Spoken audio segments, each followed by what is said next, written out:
There's a theory out there that the Washington Nationals are in the crosshairs of MLB umpires everywhere, and today I'm going to prove that it's true.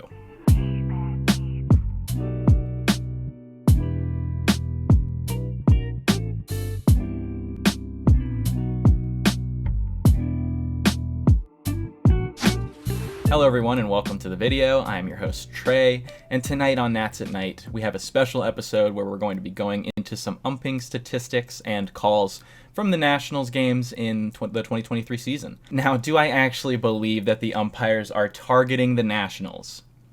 Yes I do. It's 100% true, and I'm going to show you exactly what I mean in this video. If you've been watching the Nats this season, the first thing you'll notice is that they're bad. The second thing that you might notice is that the umpires do not like them. And, you know, you could argue right now, before I present you with the evidence, that I am just a salty fan whose team is bad, and I think that the umpires are conspiring against us, and we're not just a bad team. No, we're a bad team. I get it. It's not that hard to see. But there is something to be said for the actual data here that I'm going to be showing you. And I'm going to be using a site called Scorecards. Now, if you are on MLB Twitter at all, then you have almost definitely seen an scorecard pop across your timeline. And basically, it's just a grading system for umpires, and it shows on the graphics what calls were missed and which team benefited. For the most part, with these calls that I'm going to be looking at, both Scorecards and Baseball Savant generally agree that they are not good pitches.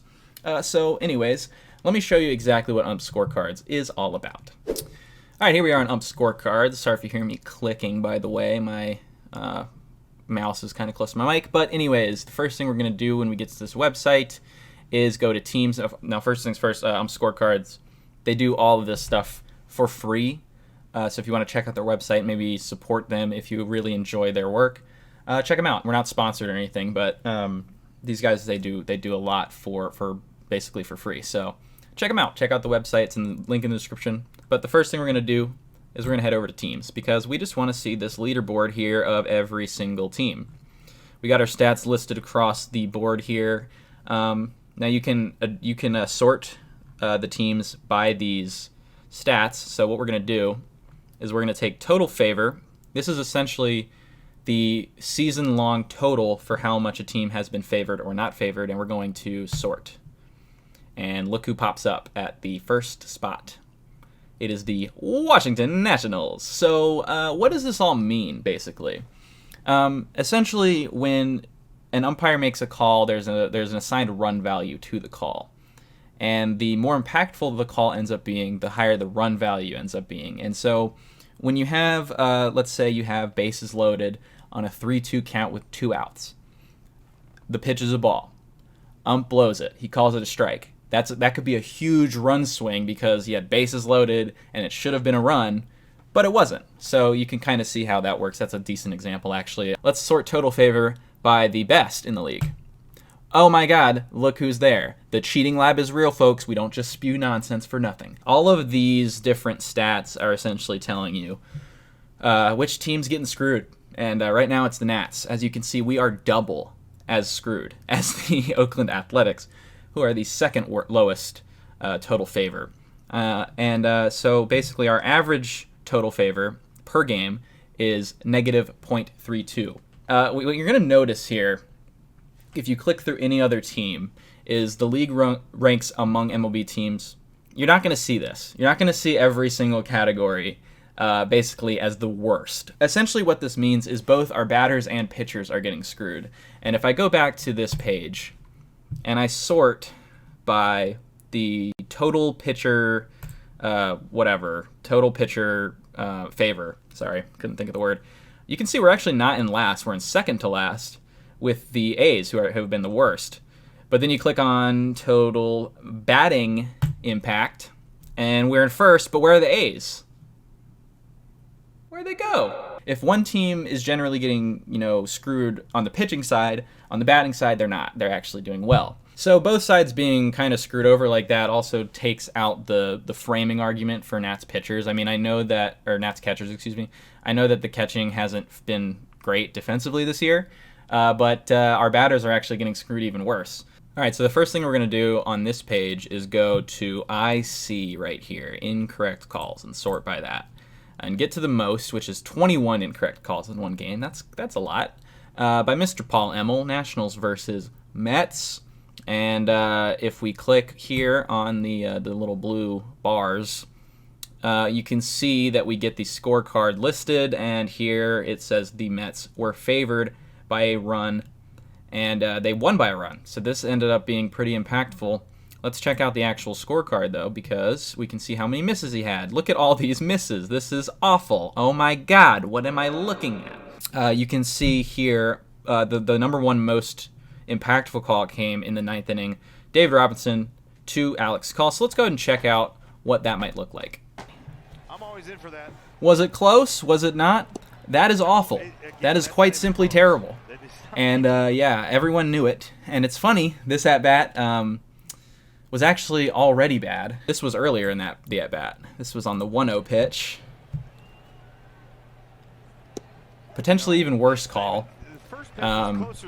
Awful. So Alex Call got really screwed there. He should have been walked, and it should have been first and second with nobody out. Instead, it was first base with one out, and I believe the next play was a double play. I don't remember exactly what happened, but I know the Nats lost. And, you know, in this case, that did impact the game, because you never know. This was actually at the point where the Nats were playing well, too. So if they get those first two base runners on, who knows? You don't know. But unfortunately, that never happened, so that's where we are with that game. But you can see that that's kind of how the impact calls work. Now, this was a really bad game. This is actually one of the worst against the Nats this year, but it's not the worst. But also, I wanted to point out that this umpire, Mr. Paul Emmel, is generally bad. So does this really mean that the Nats are getting screwed over? Not really, not particularly yet. Let me show you Paul Emmel's page. So each umpire also gets their own percentile ranks, and Paul Emmel is one of the worst in terms of pretty much every umpiring statistic. He makes bad calls. He makes bad calls when he shouldn't make bad calls. He's inconsistent, and he tends to favor one side. So that's about as bad as it gets. Why don't we look for an umpire who is good and see if we can find them screwing over the Nats, shall we? Pat Hoberg. Now, if you do remember Pat Hoberg, he is the only perfect game having umpire ever. There's one in the history since they started doing these in 2015. Pat Hoberg in the World Series last year. So this guy is the cream of the crop when it comes to MLB umpires. It does not get better than him. So let's check out this one. So as you can see, not Mr. Hoberg's best game, and it's about the most favor that he ever really shows. And it looks like the Twins were the benefactors of that favor. However, it didn't seem to matter with the final score. But anyways, let's check out some of those calls. Here's the at-bat. It's Byron Buxton's second at-bat. Chad Kuhl is going to throw him a perfect sinker at the knees called a ball. That one's got to be called a strike. That one's a pretty good pitch. Now, it's a 1-1 count instead of an 0-2 count. And this is what happens on the next pitch. Chad Kuhl winds up, throws a fastball, and it gets smashed to left field. Now, was this a bad pitch? Not particularly. Inside, up and in. Generally, most guys are not going to be able to keep that fair. Byron Buxton's a very special talent, very special player in terms of that. But what does that do to the entire at-bat? If it's 0-2, does Byron Buxton get a fastball? No.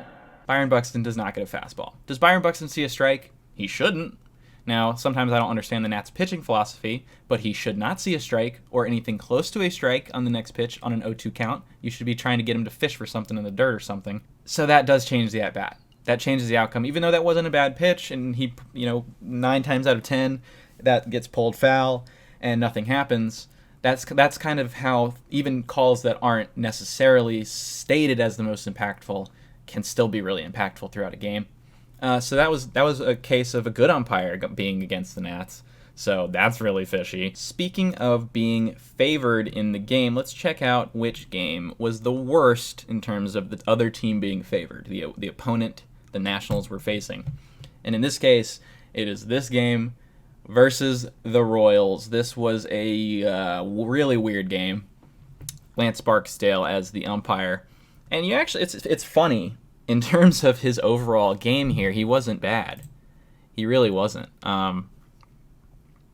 His accuracy was solid. His consistency was okay. He actually did better than expected.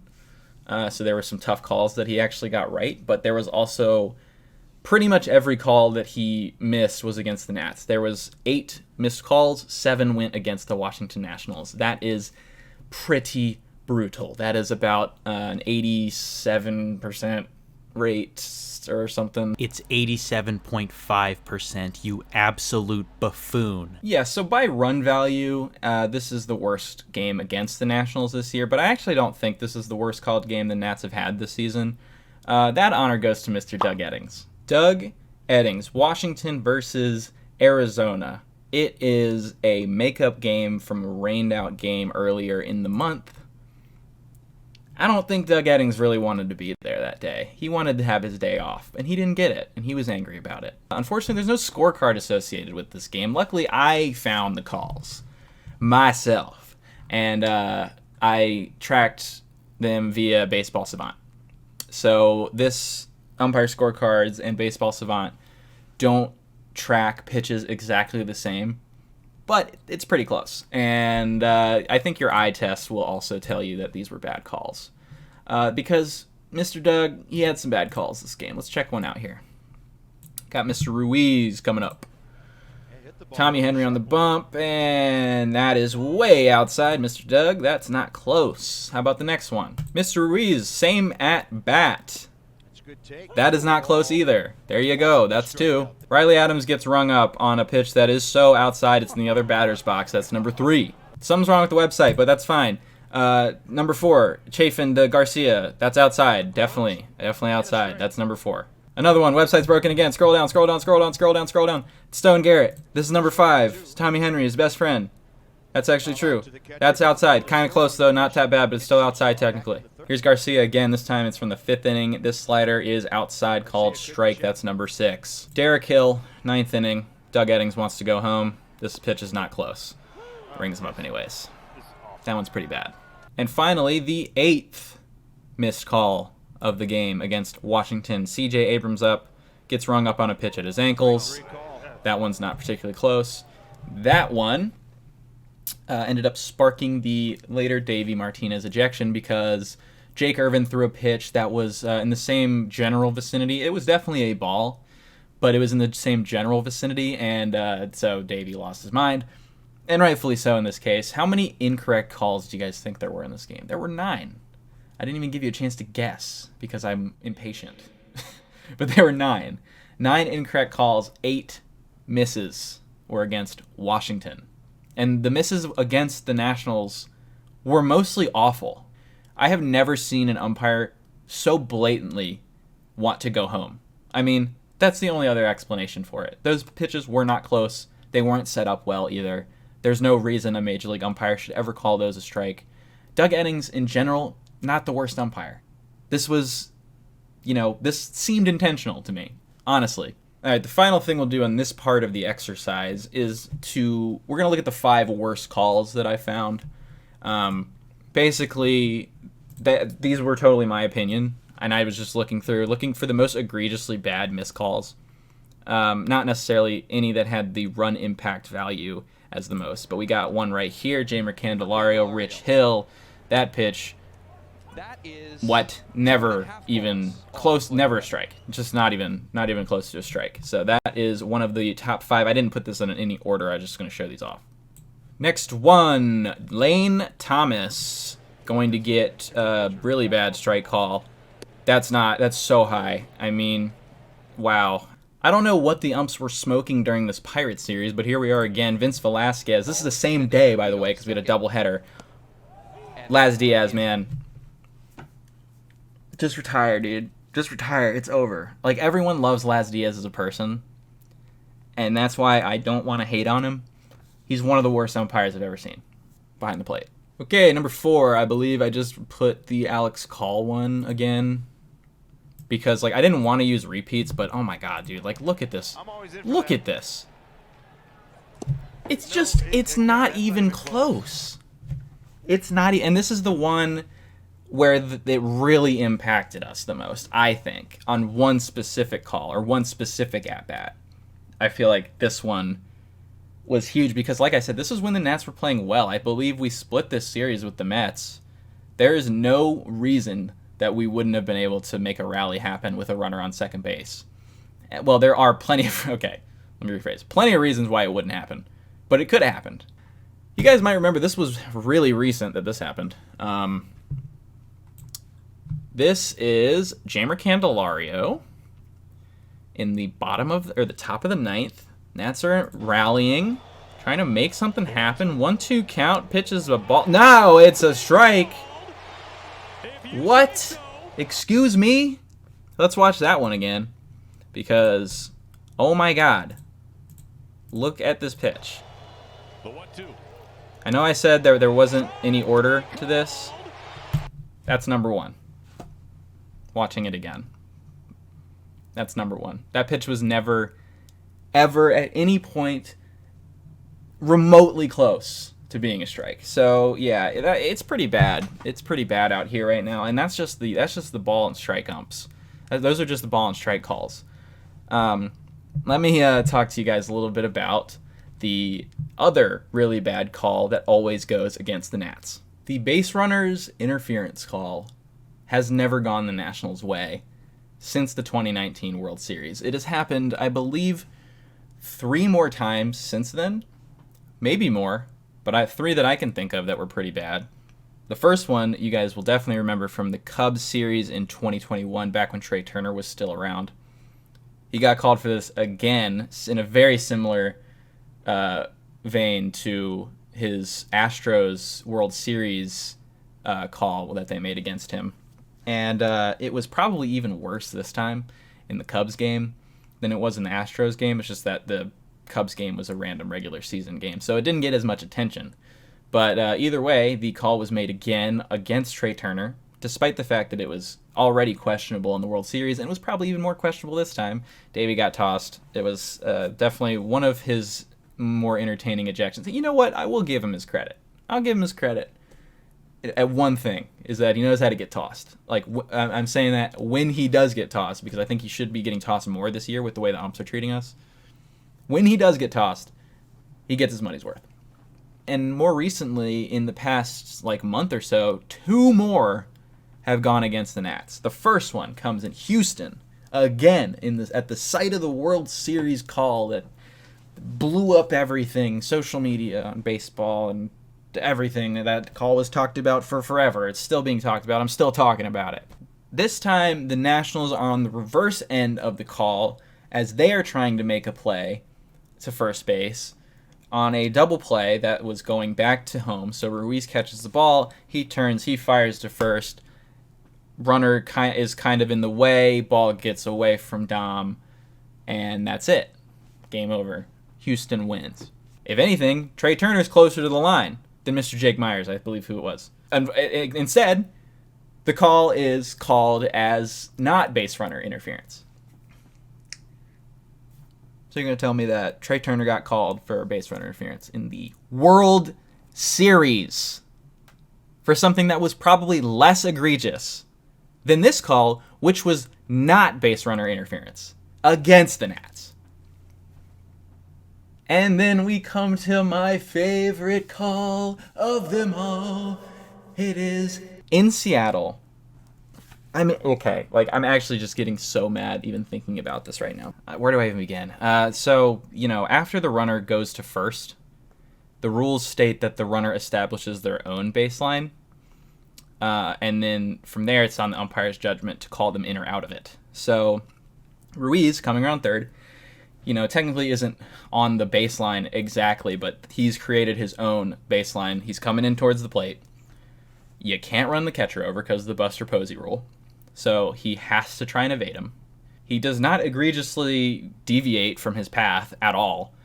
Ruiz is understandably upset about it. He gets up and immediately yells. Vargas holds him back. And then Davey came out and got thrown out. I don't have any understanding of what they even see, and they're not ever held accountable. They don't have to explain themselves. So we never know. We'll never know why they made that call. So here's where the conspiracy begins. We've got Mr. Trey Turner. He has been called out on the base running interference call, and he's not too excited about it. So he's John, because he's mad. Because he just got screwed in the World Series. The biggest game of this team's life, of his life, he got screwed by a bad call. Let's just call it what it is. It's a bad call. It rewards the catcher for making a bad throw. That's what it is. It's a bad call. So Trey Turner starts going on a rant. Hey, he's right there.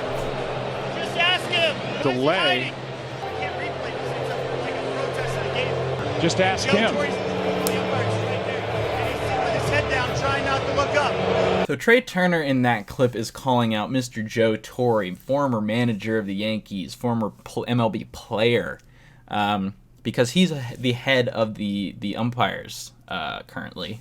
I mean, he was right, to be fair, and I'm pretty sure Joe Torre knew he was right, which honestly makes it hurt worse. I would anticipate Joe Torre remembered that. With the evidence that I've collected and displayed to all of you, I believe that this shows with 100% accuracy that the umpires are conspiring against the Washington Nationals. Now that this video is uploaded, I need your help spreading it around to the masses. We need to show everybody what's truly going on behind the scenes of Major League Baseball. It's time to expose the truth. It's time to expose the truth. Truth.